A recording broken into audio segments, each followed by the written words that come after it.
Welcome back to Liquidity and Liquor. I'm Scott D. Clary. I'm here with Yosef Martin. Today we're going to talk about how Yosef, who seems to shit money, just kidding, but we're talking about how he accidentally made $30 million by mistake.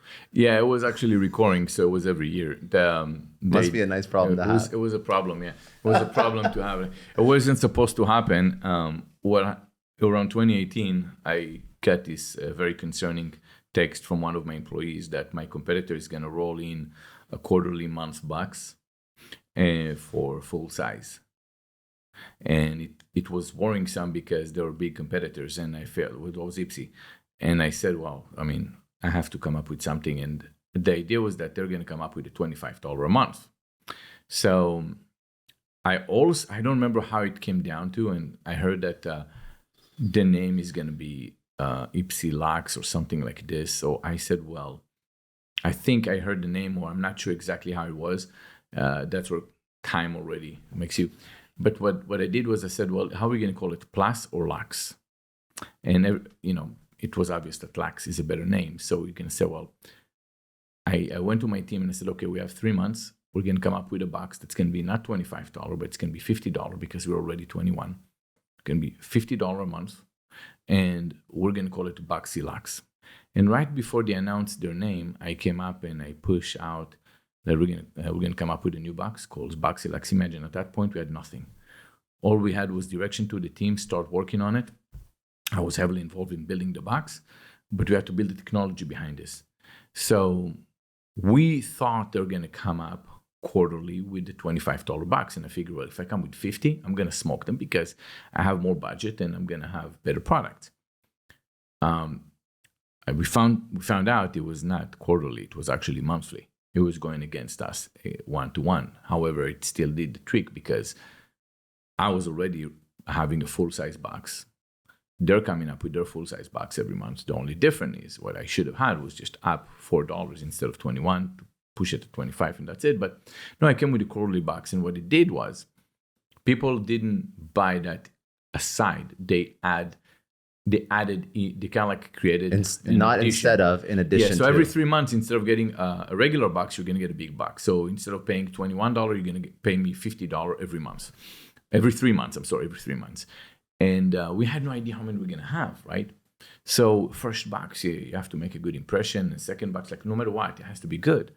And we had product and we said, we're going to show them what they're going to get. I don't want to surprise them. Maybe they're not going to be happy. You kind of like questioning a lot of things. And this guys, this is what you're going to get. This is what you're going to have. We found amazing product and said, that's what you're going to have. Now, I thought maybe we're going to need 20,000. 30, 40, but no more than 40. So I said, let's just get 20. So we're going to sell out quick. And, that's it. Turned out that there were roughly 200,000 people wanting that box. We said September 1st, 9 a.m. Eastern Time, 2018, come and subscribe. There were at 9 a.m. sharp on the checkout page, clicking on the checkout page, was 175,000 people. That's insane. Trying to give me the money, right? I didn't have so many boxes. So first thing why do you think that they wanted the products were amazing. There's the lesson. We killed it with products, and it was consistent. It was really good products. Now, also, how do you do it? Because we didn't even send an email blast to our members. All we did was an Instagram post, and I went on a couple pages that Chalmers created on Facebook, and that's it.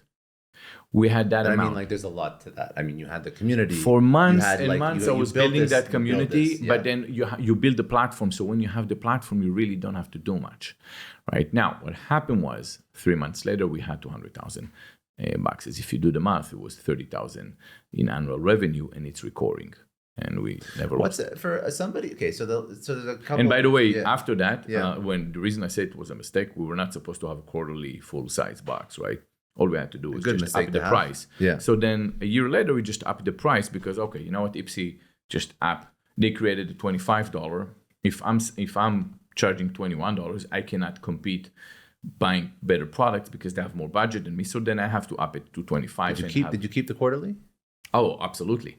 I absolutely. Okay, so then I want to figure out, because like all the stuff that happened, a lot of prep, a lot of community building, a lot of great product, but then okay, so the lesson for somebody who's looking at this and thinking, all right, so the lesson is I can either charge for a more expensive product, or I can increase the price of my existing product, and I can accidentally unlock X million dollars in revenue, which is really what you did. Yeah. But how do you know? How do you know? How can somebody look at their company and look at their customers and their product and their price points and say, yeah, I think I can increase the price and I'm not going to absolutely jeopardize or cannibalize everything?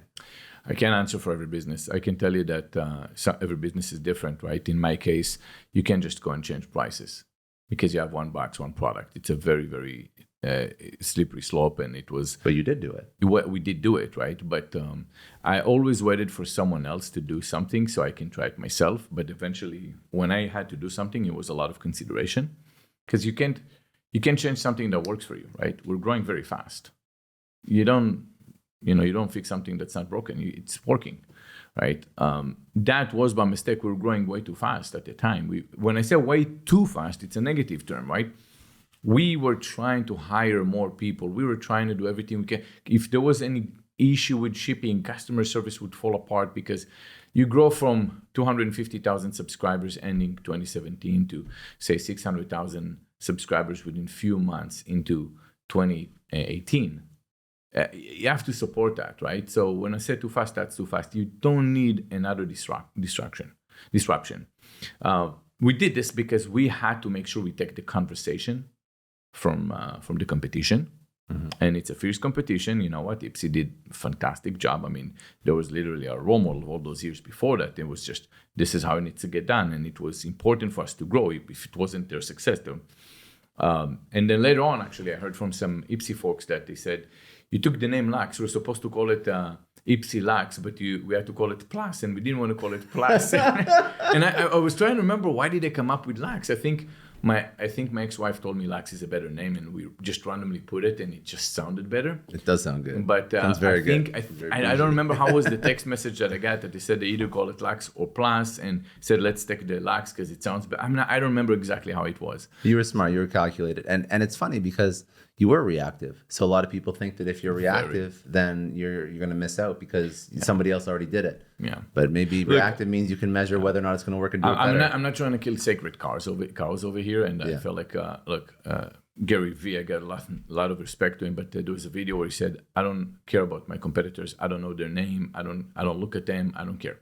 Yeah. Oh, well, your competitor made you $30 million a year. I mean, think about Mark Zuckerberg not looking at this competition called Instagram and not buying Instagram. Well, look at today when you made $30 million a year. Mark Zuckerberg just made $500 million a year. Exactly. By looking at this a month. So you definitely need to know your competition. Show me an army that doesn't have intelligence force, doesn't have spies. You need to know your competition. You need to know your adversaries. You need to know them, and you can learn from them. And if I have to say, my biggest mentors for my first business and second business were always my competitors. If you think about this, if you have a better competitors than yours, that this stuff you didn't do, this is your mentor. Learn from them, even be friends with them. In my first company, we know what we'll talk about this on the next podcast. Another time. Good lesson. All right. Okay, that's it for today. If you enjoyed, please subscribe on YouTube. If you enjoyed this podcast, you can download and listen to it wherever you get your podcasts or on liquidityandliquor.com.